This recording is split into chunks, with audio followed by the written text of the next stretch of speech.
કાળિયા નાગ દમન પછી ગોકુળમાં ફરી શાંતિ અને આનંદ છવાઈ ગયો.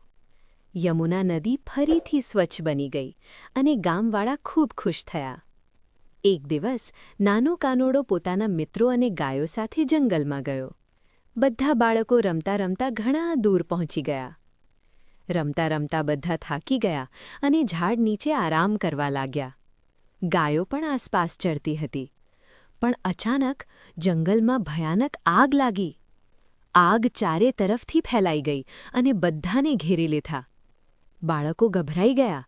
તેઓ ચીસો પાડવા લાગ્યા, "કૃષ્ણ, અમને બચાવો!" નાનો કૃષ્ણ શાંત રહ્યો.